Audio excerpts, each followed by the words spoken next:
दरवेळेसप्रमाणे आपण वेगवेगळे किल्ले भटकंती करतो, त्याचप्रमाणे आज आपण तिकोना किल्ल्यावर आलेलो आहोत. तर आपण आता साधारणतः 20 ते 22 मिनिटाचा ट्रेक केला आणि तिकोनाच्या गडावर पोहोचले. तर तिकोनाच्या गडावर आपण जेव्हा पोहोचतो, तेव्हा सर्वप्रथम हे आपल्याला चुन्याचा घाणा लागतो. तर सर्वप्रथम हा वर्क कसा करतो, त्याकडे आपण वळू.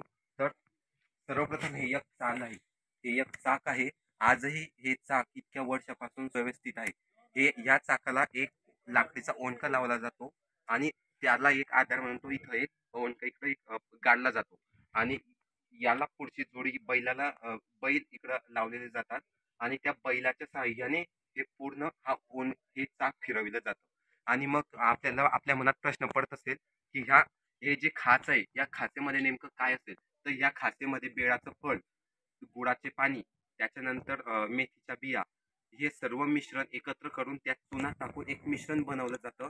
आणि आज आपण ज्या सिमेंटचा वापर करतो, तेव्हा त्या काळातील लोकांचं काही प्रमाणात हे मिश्रण होतं आणि त्या मिश्रणातून ज्या दोन दगडांच्या मध्ये जी तटबंदी आपण उभारतो, ती तटबंदी उभारण्यासाठी जे दोन दगड चिपकवण्याचं जे काम करतं, जे दोन दगडा उभारण्याचं आपण जे काम करतो, त्याला हे मिश्रण रोवण्यात यायचं आणि ह्या मिश्रणाचा लेप लावल्यानंतर तो आपल्या एक बुरुज ताठीनं उभा राहायचा. तर अशा प्रकारे काही 6 चुन्याचा घाणा आपल्याला प्रत्येक गडावर दिसेल, त्यापैकीच एक घाणा आहे. तर आता आपण चुन्याचा घाणा बघितला. आता आपण वळू या गडाच्या इतिहासाकडे.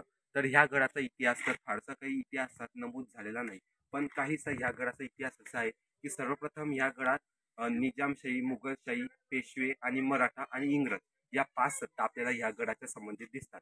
तर सर्वप्रथम 1585 मध्ये हा किल्ला निजामशाहीत आला. मलिक अहमद याने हा किल्ला जिंकून घेतला.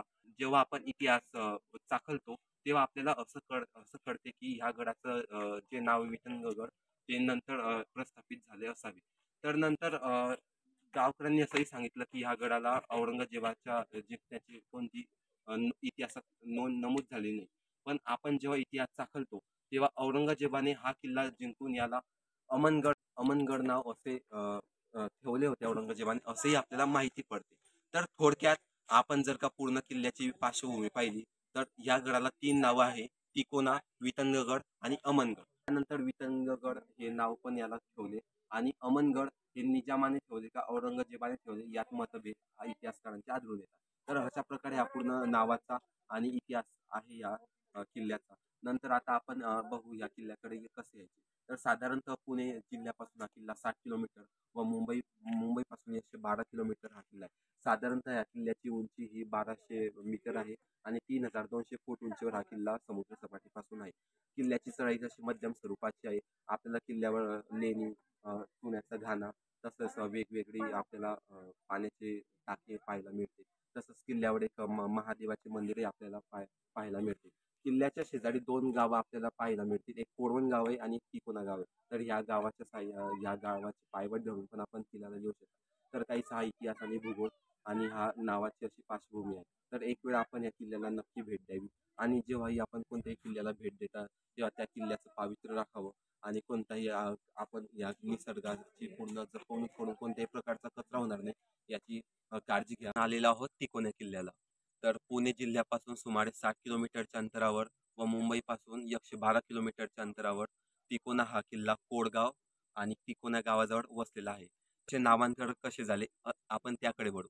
तर तिकोना हे नाव नेमकं कशावरून पडले? तर सर्वप्रथम ह्या किल्ल्याला तुम्ही जेव्हाही भेट द्याल, तेव्हा हा किल्ला तुम्हाला दुरूनच 3 कड्यांमध्ये विभागलेला दिसतो. म्हणजे तो एक त्रिकोणमिती आकारमध्ये आपल्याला तो दिसतो आणि अशा त्रिकोणमिती आकार याला तयार झाल्यामुळे याला त्रिकोणा, त्यावरनं तिकोना असं म्हटले जाते. तर किल्ल्याचा इतिहास बघताना सर्वप्रथम हा किल्ला 1200 ते 1300 वर्षापूर्वी जुना आहे असं आपल्याला दिसून येते. आपल्या इतिहासामध्ये तो नमूद केलेला गेलेला नाही. तरी आपल्याला याबद्दल जो इतिहास माहीत पडतो, तो काहीसा अशा प्रकारे आहे. किल्ल्याजवळ जेवढेही मंदिरे दिसतील ते आपल्याला हेमाडपंथी शैलीचे मंदिरे दिसतात. त्यानंतर 1436 मध्ये हा किल्ला मलिक अहमद शाह याने जिंकून घेतला. नंतर हा किल्ला गेला निजामशाहकडे. हा किल्ला दिसायला खूप छोटा आहे, पण इतिहासामध्ये खूप असा महत्त्वाचा मानण्यात आलेला किल्ला आहे. हा किल्ला 1585 मध्ये निजामशाहीचा सरदार मलिक अहमद निजामशाह यांनी हा निजामशाही दाखल केला आणि ह्या किल्ल्याला अमनगड असं नाव ठेवलं. त्यांनी काही काळ राज्य केल्यानंतर 1657 मध्ये शिवाजी महाराजांनी कोकणातील काही किल्ल्यांबरोबर तिकोना पण आपल्या स्वराज्यात सामील करून घेतला. या गडाला दगड असं नाव. त्या किल्ल्याचा मेन उद्देश त्या राज्यातल्या 12 मावळांपैकी पवन मावळाची नजर ठेवण्यासाठी आणि शत्रूंवरती बत्तक ठेवण्यासाठी हा टेहळणीचा बुरुज म्हणून वापरण्यात आलेला तिकोना. विटंगगड नाव असेल 1657 मध्ये ज्यावेळेस आपलं स्वराज्य झालं त्यावेळेस त्याला विठ्ठलदगड असं नाव आलेलं आहे. आणि मराठेशाहीमध्ये हा किल्ला कोणत्या सरदाराने आणला? 1660 मध्ये नेताजी पालकर स्वतः ह्या किल्ल्यावरती किल्लेदार होते.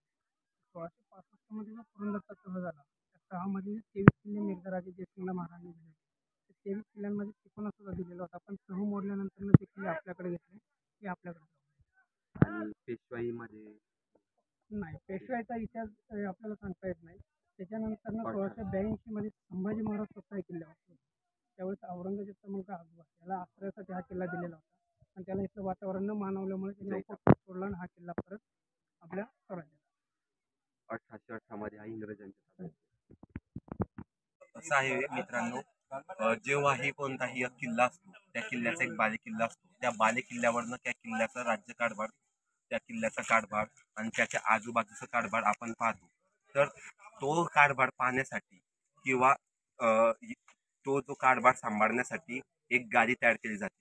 तर जे मराठा शासक होते, जे मराठा किल्लेदार होते, ती श्रीरामाच्या पादुका त्या गादीवर ठेवून या पूर्ण प्रांताचा राज्यकारभार पाहत असे. तसंच किल्ल्याचा पूर्ण कारभार पाहत असत. किल्ल्यावर एकूण 6 प्रकारच्या खाणी आहे, ते मी तुम्हाला व्हिडिओमध्ये दाखवतो.